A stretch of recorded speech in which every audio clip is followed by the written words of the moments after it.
Hello and welcome. My name is Tom. This is the Enthusiasm Project Season 3, Episode 11. And today we are going to talk about the struggle, maybe not the struggle, the methods behind trying to balance a creative endeavor, something like a YouTube channel or a podcast or a YouTube channel that is a podcast, with the responsibilities of a full-time job. And obviously there's a ton of different variables that come into that, but where this comes from is not only the fact that it's something relevant to me, and I think relevant to a lot of you guys, but also kind of going off of the last episode I did, which was a question and answer episode. There was a question submitted late, it was after the episode was recorded and already up and everything, but it was a great question. It was from the Bearded Jeeper, so thank you, one, for having a terrific screen name, and two, for, channel name, not screen name, because this was on YouTube, and also for asking this question. And you said, any advice on balancing a normal job and a YouTube channel? I do it myself, and it can be difficult. Would love to hear your thoughts. And I was so bummed when that question came in late, because I was like, oh, this is such a good topic I would love to get into. And then I was trying to think of how I would have even answered it. And I was like, oh, there's no way I could have even fit that into a question and answer episode where the answers are like 2 minutes long. That's like a whole episode. And then I was like, wait, it's my podcast. I could make it a whole episode if I want. And so that is what I've done today. So that's kind of what we're going to dive into. And I'm excited about it for a few different reasons.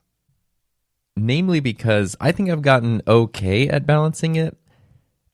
I think, truthfully, not to like toot my own horn, but I think I'm better at balancing YouTube and all the creative things with a job than I give myself credit for, but also because it sort of ties into bigger, like the bigger picture thing. And so being able to kind of like analyze that, reflect on that, and then think about that has actually been pretty great. I was going to record this episode a while ago, but I just kind of kept wanting to like mull it over and think about it and really sort of process it before just randomly like blurting out whatever came to mind. And so I've sort of broken this up into 2 parts, not like 2 episodes. It'll be this one episode, but it's sort of 2 different topics. So the first part I'm calling the balance, and the second part I'm calling the transition. So we're talking about balance right now. And there's a few things. So at its simplest level, hey, you have a job, we'll say a full-time job, and you also have or want to have something like a YouTube channel, podcast, creative endeavor. I'm just going to say YouTube channel because that's the one that takes the most amount of time for me, and the one that just it's like a full-time job in and of itself. And how do you come up with a balance? And this isn't even, taking into account the fact people have families and all kinds of life responsibilities and things like that. So it's a little different for everybody. But the biggest factor for me is finding a way to make it sustainable, which sometimes does not line up with what your actual goal would be. So, for example, I have a feeling that if I uploaded more videos to my YouTube channel, more frequently than once a week, my channel would grow faster. And my dog agrees too, as you can hear him barking in the background. But that's not something I can sustainably do right now. Because when I think back to the time around when I started my channel, and I did the 30 videos in 30 days thing right at the beginning of a school year that was starting, that was like a crazy push to get stuff done, to go to work every day, especially at the beginning of the school year where you're just trying to build the foundation and then come home and work on a video and get that filmed, edited, and uploaded every single day for 30 days in a row was completely exhausting. And luckily, for whatever, reason, I could do it at that time, but I could, only push myself for that 30 days. I couldn't go beyond that because there's no way that was sustainable. And beyond that, doing a video every single day is completely not sustainable. I would go absolutely crazy. It's possible. It's entirely possible to do this stuff. You can go to work, you can film your video, you can stay up till super late at night, super early in the morning editing, and you can get that out. But really, how long can you keep that up? Like, is that something you can do once or twice? Is that something you can do for years and years? And the fact of the matter is, if you want to build something that's meaningful, build something that connects with other people and has the potential for growth, you need to be able to do it for a long time. It's not something that, you do for 2 weeks and then you're like, well, there we go, I built my YouTube channel. It's like, you really kind of need to anticipate doing it for the foreseeable future. I mean, in my case, I love making videos and being on YouTube, super exciting. So I have no plans. It would probably take like a seismic shift in culture or the platform itself to change that.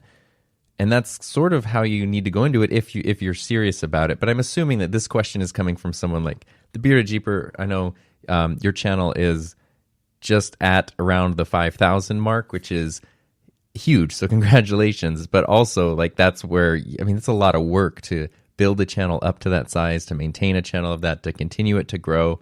And I know growth and numbers aren't the main thing, but nobody wants to make videos that get 0 views. Nobody wants to have a channel that's never growing or losing an audience.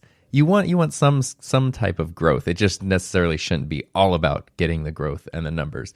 So keeping it sustainable is huge. And what that means is you're going to have to sacrifice what you want. I would love to do like 2 videos a week and a live stream every week. That'd be amazing. It's not possible. And then on top of trying to keep up with podcasts and a job and trying to have a home, like, it's just not possible to do that right now. So unfortunately, that's just not the case. But YouTube is a long-term goal. It's not about producing 1 or 2 videos. It's about producing hundreds of videos over the course of many years, thousands of videos in some cases. If whatever your niche is, or whatever it is, if you're capable of producing that amount of content, then great. If that's sustainable for you, that's awesome. There's some people, if you're an animation channel, for example, it's going to take you maybe months to do a single video. If you're a sort of talking head, like vlog channel, I guess, for lack of a better term, where you just kind of like sit in front of your camera, share some thoughts, whatever, maybe you could do several videos a week pretty easily. It kind of depends on where you're at, what you create, how you create it, and the time that it requires from you. For me personally, with the videos I typically make and the amount of work they take, 1 video per week is key. And then also just recognizing that there is an opportunity cost here. So I've mentioned recently I got really back into cycling and riding my bike, which has been amazing. It's one of my favorite things to do, and I'm glad that I got back into the swing of it. But especially living where I live, where it's very, very hot in the summertime, even now in October, it's still like pretty dang warm here. I've had to go on bike rides super early in the morning, sometimes like leaving at 5 a.m., leaving at 5:30 a.m. to go out before the sun gets hot. And I keep thinking, like, I would so love to sleep in and get some extra rest and feel relaxed. But instead, I'm out here on my bike, but I'm not bitter about it because I want to do the bike ride. And riding the bike is like one of my favorite things. I feel so much better. It makes the whole day better. So I'm giving up sleeping in, but what I'm getting in return is totally worth it. And building your YouTube channel is kind of like that, because you're going to have to give some things up. Maybe that means Saturdays, going out with friends, traveling a little bit, because you got to sit there and make your videos and upload those things. But that should be a sacrifice that you're happy to make because you're excited about the thing you're creating. If it gets to the point for you where you're like, oh my gosh, I would much rather go do something else, but instead I got to sit here and make my stupid video, well, then that's probably something to reevaluate. Why are you doing it? And if it's driven by passion, the passion for what you're doing, that opportunity cost of not being able to do all those things you want to do, I think is going to be much easier to balance. And it's going to be just, it's not going to feel as much like a sacrifice. It's going to feel like, yes, I get to go do this, and I get to go make this stuff right now. And also, having some kind of plan to keep things going is really key. I've talked many times actually, about how I like to have several videos ahead. And this is so funny to me because if you don't know, I don't usually like upload a video as soon as I record it. Every once in a while I will, or I'll shift my schedule around, and like the most recent video I make will be the one that goes out that week. But in general, I have 3 or 4 videos that are uploaded, finished, scheduled, and ready to go. And then every week I make a new video, and it just kind of goes to the back of the line. And what that does is it's like a savings account that provides padding.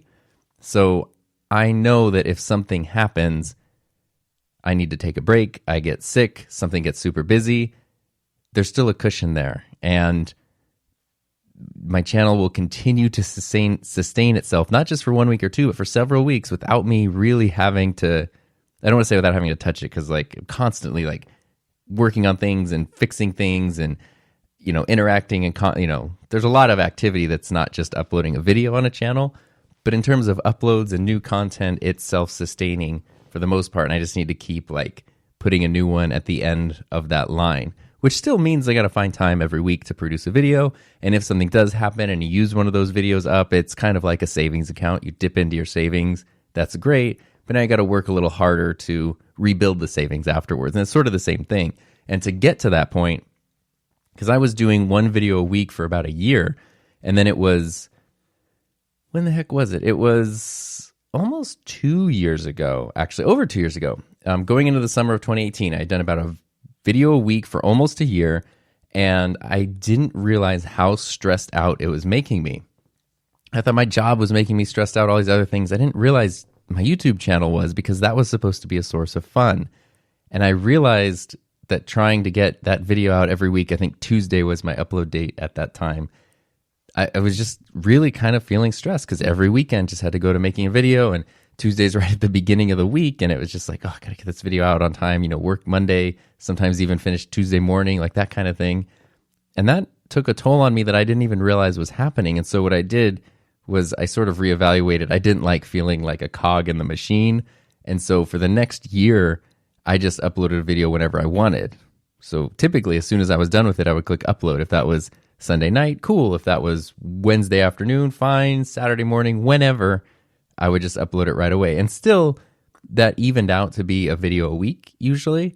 So it's not like, it didn't really necessarily fix it, because I was still feeling the pressure of like, I got to make a video this week. It just wasn't like a strict deadline.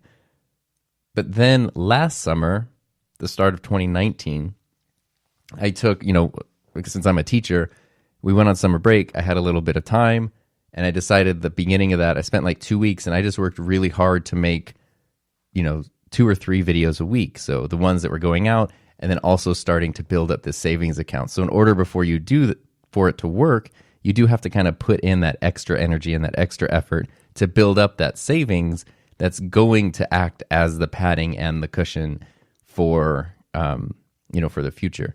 And I have found personally that going beyond 4 videos, having like 5 or 6 videos scheduled, is too long. Like, I was so used to finishing a video and then getting the immediate gratification of uploading it and it goes out. And so it was hard to finish a video and then schedule it for like, we'll see this in 3 weeks or something. And eventually, like, I learned just that's fine. But what became more difficult was if a video goes out too far, like this video will be out in 5 weeks. So much can change in that time, even just like your, the way that you film your videos, the style that you do. You might start making videos that look and sound a little bit different by the time that video comes out. It almost feels outdated, or the thing that you're talking about isn't quite as relevant as it was. And so I found that going too far in advance can be a bad thing. And you kind of forget like what's in the video too, because you're like, oh yeah, I remember that was pretty good. Or if there was something you didn't like, you're like, oh, I still don't like it. And it's now been 5 weeks. And I have found 3 to 4 weeks, 3 to 4 videos ahead is key for me. I also did try this past summer of 2020 uploading more than once a week, just because I had a little bit of time. And in general, for me right now, I kind of found that was like not making much of a difference. It was increasing channel growth, I guess, as much as you would expect by uploading a second video, but it wasn't like it didn't unlock some magical thing that there was this crazy growth. And it was like, oh, it's just sort of a lot of work and I'm burning through ideas really quickly. And it doesn't really seem to be changing too much. I guess for now, what I was doing is fine. So once a week works for me. Staying 3 to 4 weeks ahead works. that has been amazing because the amount of stress that it just like relieves is so nice. And then you can shift your videos. It's not like you're committed to this video can only come out 4 weeks from now. Like you can move them around, shuffle them around. You know, if I do a video about, I don't know, podcasting gear, and the next video is supposed to be about a camera, but that podcasting video does really, really well, and then 2 or 3 videos later, I have a video about like microphones or something, I'll just move it and put the microphone video right after the podcasting video because it makes sense. They're kind of connected. And then, you know, like you can finesse it a little bit, but you have those videos there to restructure and reorder and finesse however you want. The only part I feel bad about is sometimes there'll be a video that gets pushed really, really far. The longest I've ever had it happen, which I feel terrible about, was 3 months. And having a video like it just, because it wasn't a timely video, it was just sort of, it could come out anytime. And it was a great video, but it's like, it just kept getting pushed for things that were more timely and more relevant. And eventually it was like 3 months later. I felt so bad for that poor video because it's like, it's not that I didn't like it. It just, I knew that I could put that video out at any time and it would be just as relevant. Whereas other ones are kind of like, oh, this is really relevant right now, or this is connected to the previous video. But the other, that's just sort of funny. This strategy, though, like I said, has reduced so much stress because there are times, you know, back when we could travel and things, I'd have to go on a student trip or something over the weekend. And instead of stressing out about like, I need to do my job, I need to plan for this trip with students, which is always exhausting and stressful. And now I need to like also create a video during the week instead of on the weekend like I normally would. I can just say, oh, no video this week. And I don't have to worry about it. And there'll still be a new video on my channel. Make a new one the next weekend or whatever. And there you go. And it just like eased everything. The frustrating part about this, though, it reminds me of, here's an example. So I'm a teacher in Southern California. Southern California is notorious, even in good school districts, which I would consider the school district that I work for a good school district. Pays pretty well. There's a good union. Like, it's a good place to work. Southern California is notorious for having really large class sizes. And it's not unusual to have class sizes of 45 students, up to 50 students, sometimes over 50 students. And, you know, I teach high school. That's a lot. We're specifically told that, like, if a class is 35 students or fewer, that class will get collapsed. You know, so you feel guilty if you only have 35 students, which is already, honestly, too many students. And then sometimes we will have these professional development days where, you know, we have meetings and whatever, and they're usually just a nightmare, just about as exciting as you can imagine an educational professional development meeting being. And sometimes they'll do breakout groups and they'll talk about, hey, we have these English learners, we have these special needs students, we have at-risk students who need more time and attention. Let's brainstorm strategies and things that we can use around campus to better meet their needs. And I will always just go smaller class sizes because it will solve every problem of attention, of classroom management, of student relationships, student connectivity with school. Like, smaller class sizes will solve every single problem. And every time I say that, I'm literally, not exaggerating, literally almost laughed like out of the table because it's such an unrealistic thing. It's like, they'd have to like hire more teachers and the budget would have to change. That's never going to happen. Haha, what can we really do? And I'm like, that's the answer to otherwise nothing. We can just give us more stuff to do that isn't going to make a difference. Like, this is the thing that will fix it. And the reason that this YouTube strategy reminds me of that is because I've recently gotten in a few different discussions with people online who are saying like, hey, I'm feeling a little stressed out, you know, like, what can I do to ease stress when it comes to making videos? And I recommend this. And I explain, this is what I do. It works great. And they laugh at me because they're like, oh, I can never do that. I have to upload my video, 30 seconds after I make it. I'm like, okay, do you have to though? Like, or is that just something that you're used to doing? Because you could take that and then save it. And, like, instead of doing 2 videos in a row, space them out. Do 1 video a week. And now you've got 2 weeks worth of content. Instead of 2 days worth of content. And it's frustrating to me sometimes when I hear people ask these things. I go, this is a solution right here. And they say, oh, I can never do that. And it's like, no, you totally can. But you just have to do it consciously. And you have to build that patience of, hey, I made something You're not, I mean, think of a regular movie, for example. They film it, they're done filming. The movie still doesn't even come out for like over a year sometimes. It has to be edited and then promoted, and all the visual effects and things and composing. Everything has to be done for it. It has to be marketed. I'm not telling you to wait a year for your video. I'm telling you to wait like 2 more weeks for your video. It's very achievable, but it's just something that I'm shocked at the number of people who say that they're stressed out. They want more balance. Here's a perfect solution. And they're like, no, that's not the solution. It's like, well, there is no other answer then. You're just going to have to quit your job or like not make as many videos. And then you see people get burnt out, or you see people become really inconsistent. And it's just because they kind of refuse to step back and look at things like this. And it depends on the role that your job plays in your life. Like being a teacher for 11 years, that's a job that takes a lot of time. That's a job that I'm committed to. It's not a job that, it's not like a little part-time job that just takes a little bit of your time, but also no outside attention or energy or anything like that.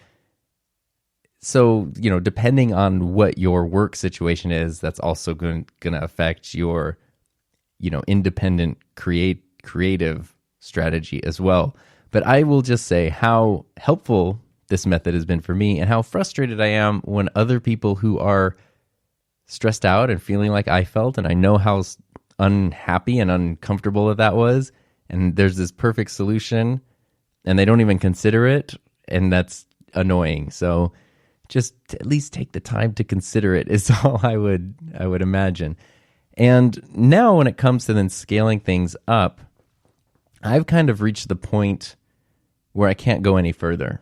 Like making my 1 video a week, sometimes, a few times a year, 2 videos a week, trying to manage 3 podcasts a week, a full-time job, a home life, trying to, get sleep and exercise.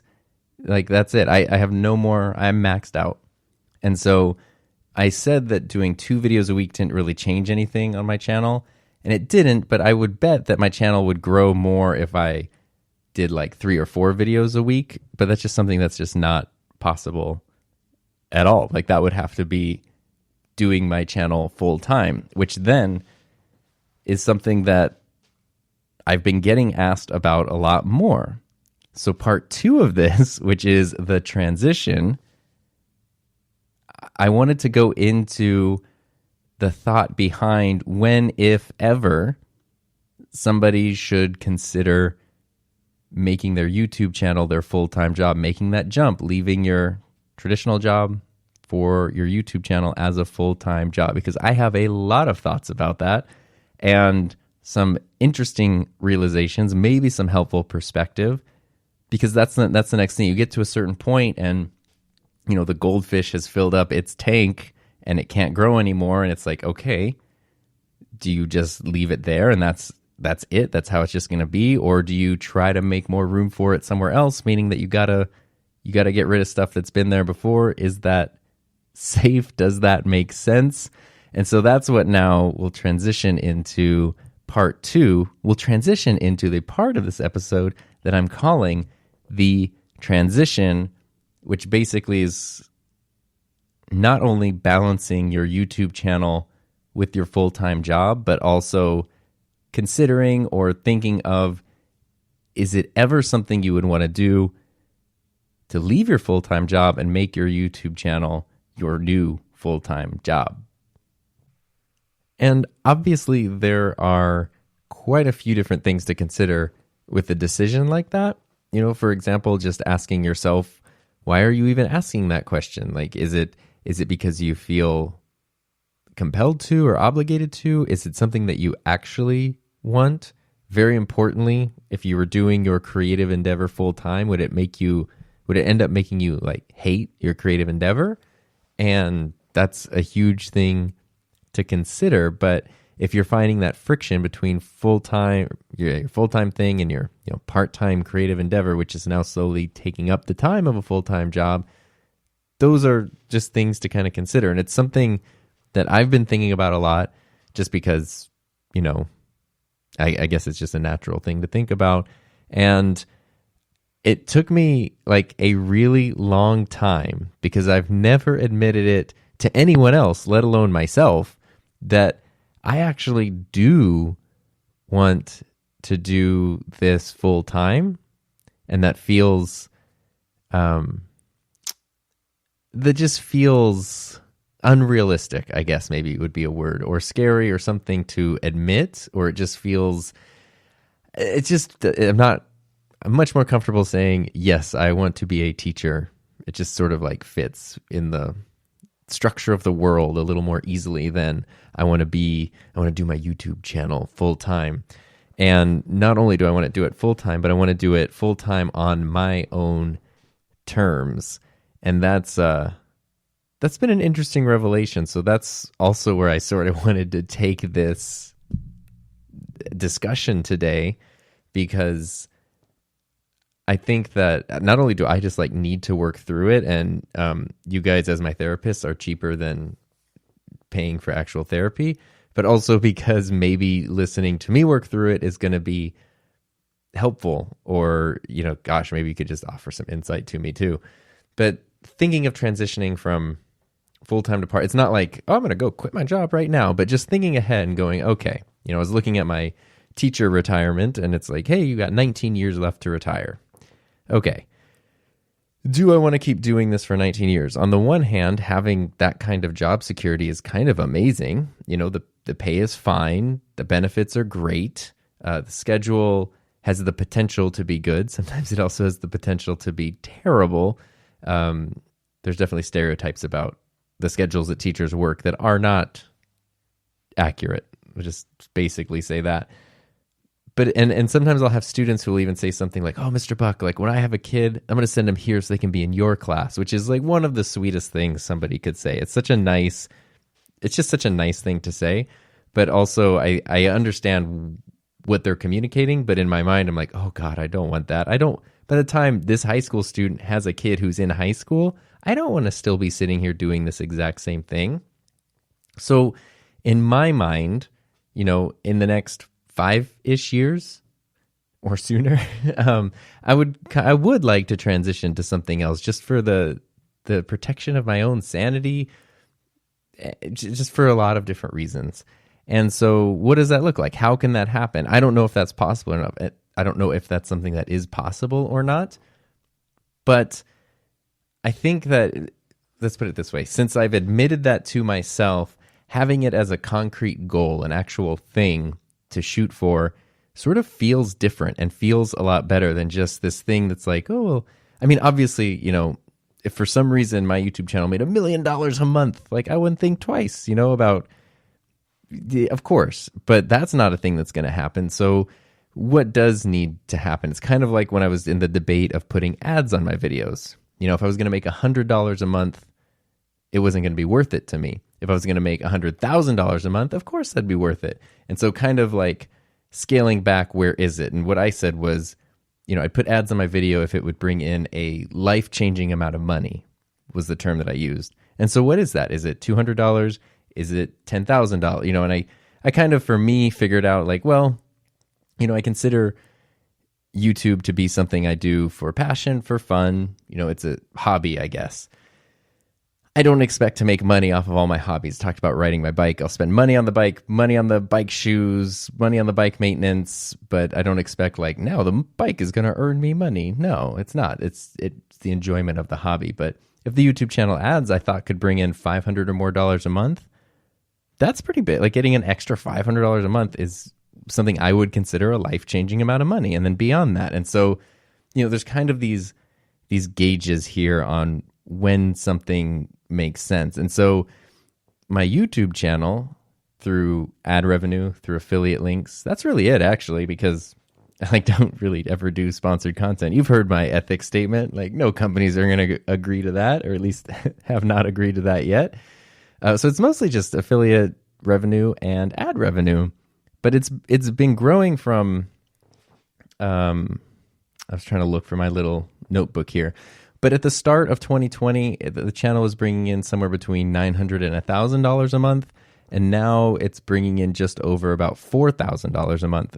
And I just wanted to put out real numbers, not to like, here's a flex on my internet money. But that's not something I expected 3 years ago when I started the channel, and it was just costing a ton of money every month to produce content for. So, okay, that's great. That's not what my full-time job pays me. That's less than my full-time job that I had to have 2 degrees and multiple credentials to get pays.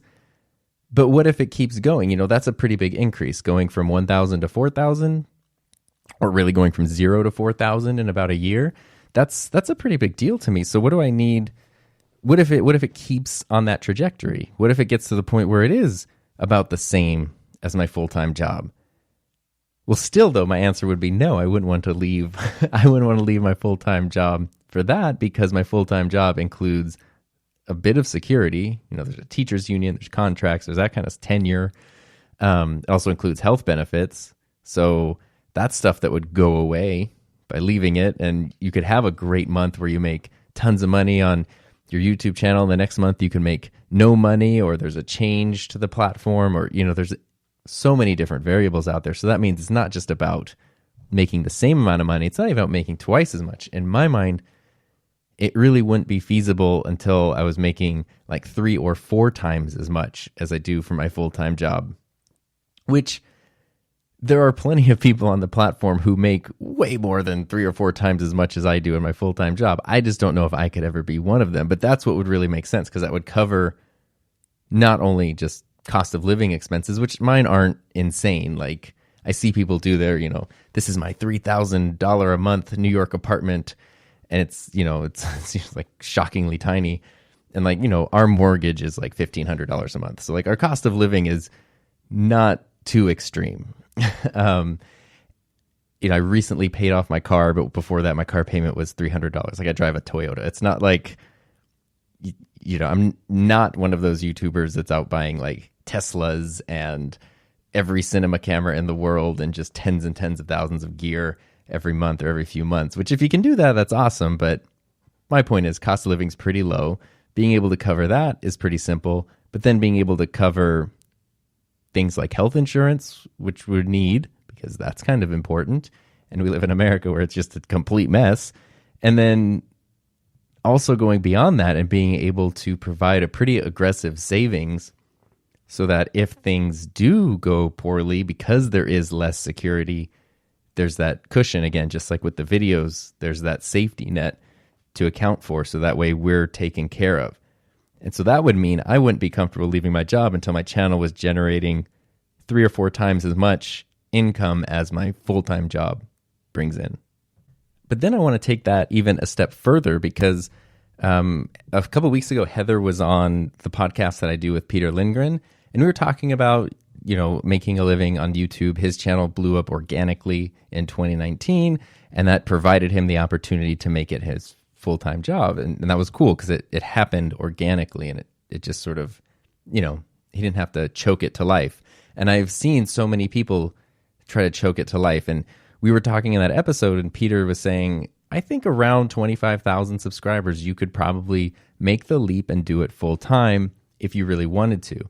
But that would mean that your income is not just ad revenue, it's not just affiliate marketing, but it's also tons of sponsorships, brand deals. Maybe you need to do some client work, maybe you need to do some like consulting work, which is all like, there's nothing wrong with any of that stuff. But for me, that also sounds like not the job that I would. That just sounds like a lot of work, a lot of stress. As soon as you start to deal with, you know, sponsored content, you're giving control of the thing you're creating to somebody else to some extent, and I don't like that. And I'm sure if you listen to this podcast, you know I don't like that. So I would rather just have my full-time job, and then I can have in total control. I can be a complete like authoritarian over my corner of the internet with my YouTube channel. And that to me is very valuable and very important, being able to maintain that control, because that's what makes it fun to me. And that's what keeps it sustainable. Because even thinking about it, like, well, I could grow the channel because I wouldn't have my full-time job, so I could make more content. I could make, you know, 4 videos a week, 5 videos a week or whatever. I wouldn't want to do that because, again, it would still go back to sustainability. Now, instead of spending, you know, 20 hours a day, 18 hours a day working on work and YouTube, now I'm spending 18 or 20 hours a day working just on YouTube. But that's still going to be stress and exhaustion at the end of the day. And making that many videos, yes, it would probably grow the channel, but I would blow through so many ideas in like 2 months or less. You know, if you're doing 4 videos a week and there's 16 videos a month, after 2 months, it's 32 videos, where normally that would be 32 weeks for me. Like that's just, I feel like burnout would become a very real thing. So not only would, in my case, I need to be making 3 or 4 times as much money as my day job makes, but I would need to be able to do that while maintaining my same schedule of 1 video a week. You know, maybe 2 here or there if I really feel like it. And not only that, this is where I'm getting very picky, because why not, right? It's a dream, it's an ambition, it's something I should be picky. Why settle with like something totally mediocre? I would want to be able to do all of that while working 4 days a week. And, you know, I would be my own boss, so there's no like time clock or contract or anything. But in general, maybe something like Monday through Thursday, 9 a.m. to 3 p.m. Done. Extra time if I want to, sure. If we're going somewhere on the weekend and I want to film a video, if I'm super excited about something and I want to edit late into the night, sure. But in general, all the work I need to do done in 4 days a week, with 3 days a week that I can just completely disconnect, do other things, focus on other stuff, take a break, come back refreshed. It's always, since literally, I'm not even joking, since the 3rd grade, it has been my dream to have a 4-day work week, because the difference you feel when you have 2 days off versus 3 days off is unbelievable. That extra day just makes you feel so much more relaxed and refreshed and just ready to go. And if you could just have that every single week, I mean, I can't even imagine what that would be like. So now we're talking about extra income, more money, significantly more money for 1 day less work a week. And as soon as I was thinking of all this on one of my bike rides, which are like where a lot of my thinking happens. And I was thinking about all this, and then immediately I felt like, you are such a spoiled brat, and this is like the most naive thing in the world. Like, how dare you? Your grandfather fought in World War II, and you're saying, I want to make more money than anyone in your family has ever made by making videos on the internet for 4 days a week. Like, come on, be realistic. But then I thought to myself, no, don't talk yourself out of it just because that, yes, you know, have the perspective of realizing what it is you're shooting for. But at the same time, it's not unheard of to make that, whatever that income is. And that's not an unheard of thing. It's definitely like a thing that is possible in the world. And I already have a career. I already have like a decent paying job with security, you know, all the stuff that I mentioned. So if I'm going to leave that, it's not going to be for something worse. It's got to be for something significantly better where there's no doubt. Like, I remember in high school, I worked at a grocery store. I just worked at Ralph's. Which is like Kroger if you're in a different part of the United States. And I was just a bagger, like whatever they hire, 17-year-olds for. And then I was also interning at a television station. And a paid opportunity popped up at the TV station to be a floor director. And I remember telling my manager at the grocery store, I need to put in my 2 weeks notice because the TV station I intern at wants to hire me as a floor director. And I remember, feeling nervous because I was quitting my job, and that's always a scary thing to do. And the manager was like, oh my gosh, for sure. Like, they were so excited for it. And they didn't even question it for a second. They were like, yeah, you got to go do that. That's better than this objectively. And that's what I would want to leave my job for. Something where if the time ever came to like put in resignation, anyone I talked to would just be like, oh my God, of course. Like this is not, you're not like turning your back on us. Like, this makes sense. This is what you need to do. This is what anybody would want to do because it's just such an incredible opportunity.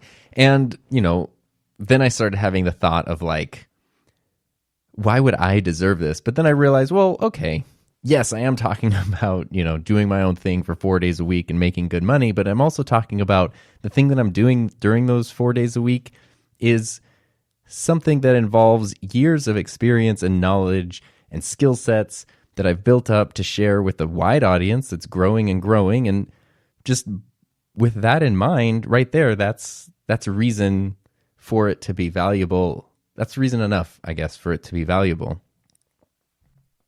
But then on top of that, I have no interest in scaling up. So this is another thing too, especially anybody who's been involved with any kind of business is, I think it's normal, like, if you're not growing, you're dying is kind of like the phrase. And I don't subscribe to that at all. Like, unsubscribe to that button, because I understand the urge to that. And even when it comes to, like a YouTube channel, I want the channel to grow. It would be great if it grew ridiculously fast. Sure, I'd like that. But if it just kind of grows at the steady rate that it's growing, I'm happy with that too. I don't want it to stop and I don't want it to go backwards, but just, growth is fine. When we're talking about this level of income, I'm not asking for, 100 times. I'm not asking for $1 million a month or anything like that. I'm asking for, hey, this is what I make to survive and it works well. I would want to make more than that if I'm doing something that's a little riskier on my own. And I'm not trying to hire someone. I'm not trying to get office space. I'm not trying, those kinds of things where I've seen a lot of people try to do that leap to full time. And then they make that jump of like, well, now I need, since I'm full time, I need to be legit. I need to get an office space. Now I need to pay rent and utilities on an office space. The office space is going to need a bunch more equipment and gear. So now I need to invest in a lot of that.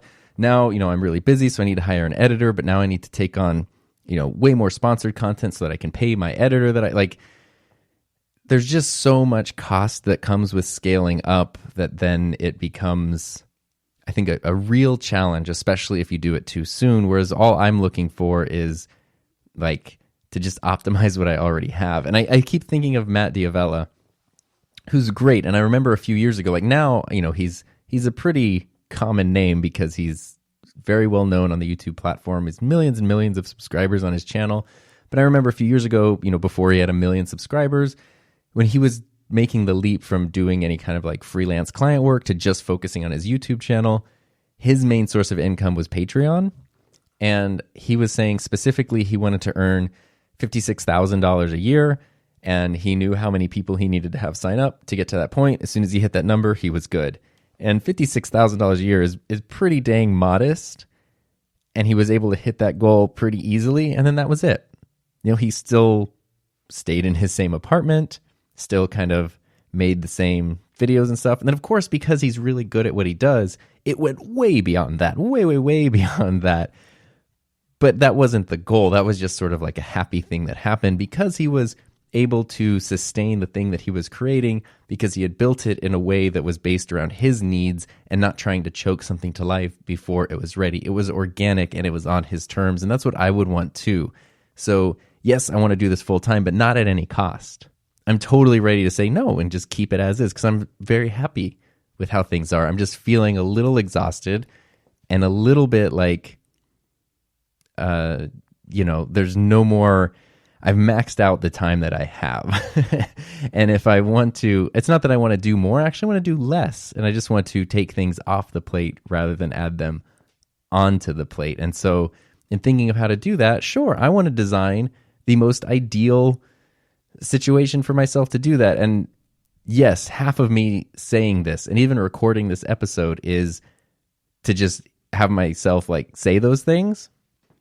But I think it's also helpful to hear somebody say those things and to maybe put those thoughts out there and that it is okay. Because ever since I admitted that to myself, which was only literally like within the last 10 days maybe, it's made a really big difference. And I told Heather about it. And having that clear goal, it's not just a thing that I'm kind of hiding in the back of my mind, like, oh yeah, maybe one day, but having a clear goal of this is something I'd really want. I'm going to keep an eye on stuff and see if it moves towards that direction, if it seems like it's going to. That clear, concrete goal makes a really big difference. And I'm still not 100% like confident in admitting it, even though I'm literally saying it in a recorded podcast that's going out to the whole, well, potentially the whole world. We know the whole world's not listening. But it's kind of like, okay, now I can just orient my sails in that direction and see if the wind picks up and pushes the ship towards that destination.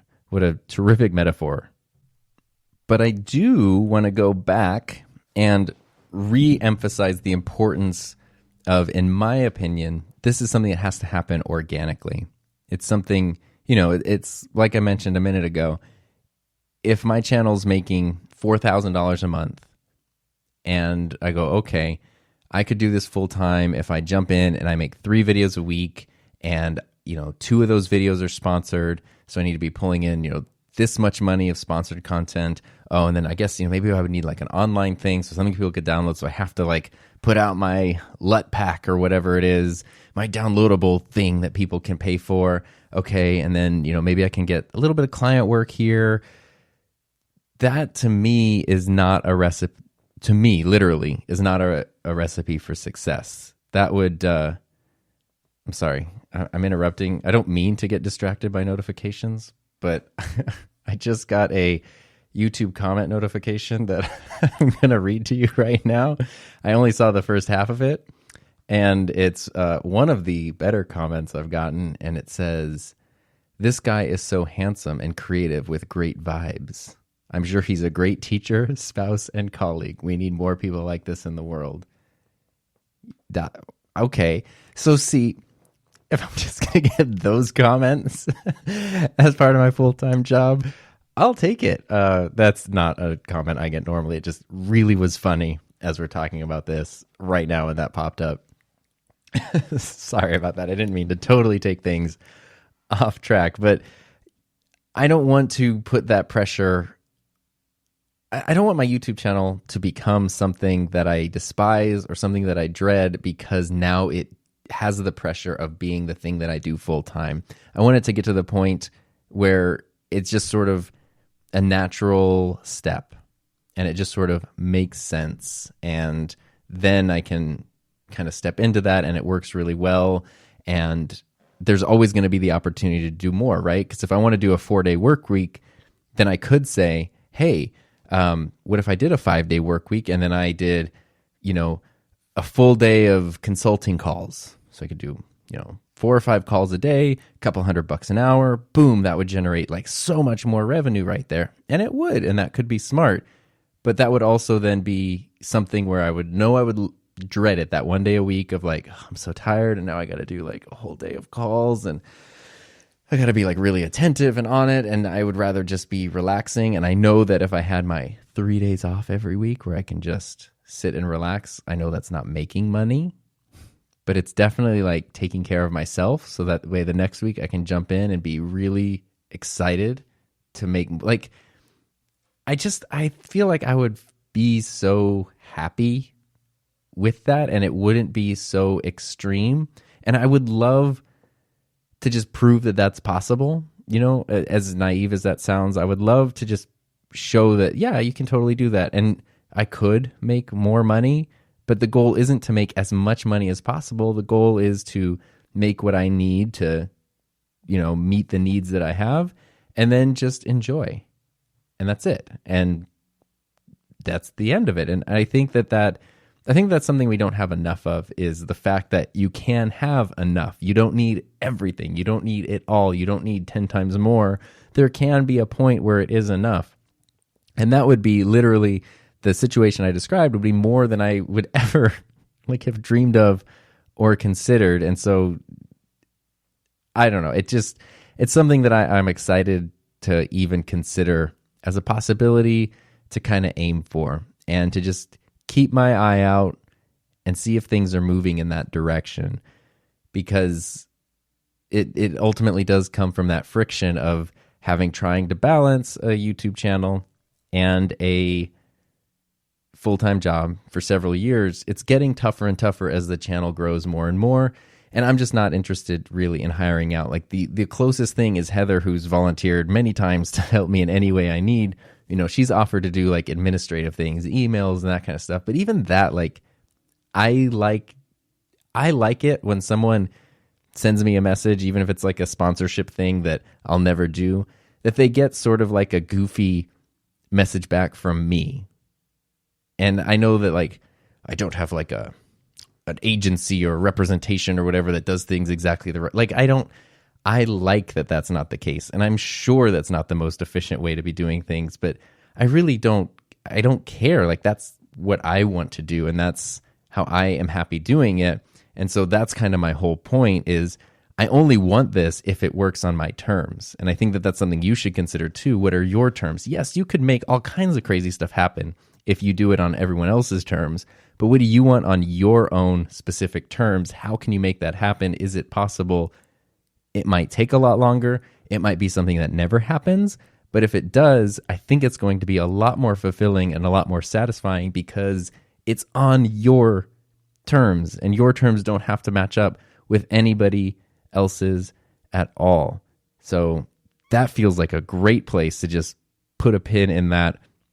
We'll see, maybe in a few months or a year or something, I'll be back and Podcaster reacts to season 3, episode 11, where I'm just listening to this being like, what an idiot. He was wrong about everything. But I don't think so. I feel like, just again, the freedom, it was almost like starting a YouTube channel. The part where I had to admit to myself, like, I kind of want to start a YouTube channel.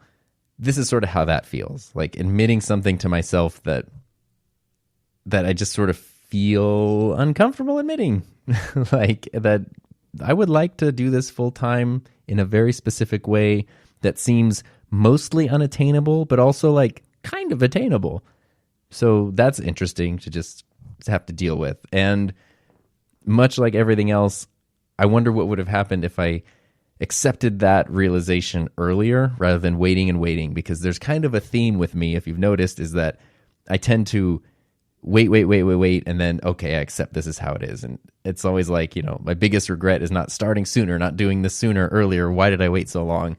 And I just keep doing that over and over again. So if anything, I hope that my thoughts on this and my sharing of my experience and things is helpful or interesting to you.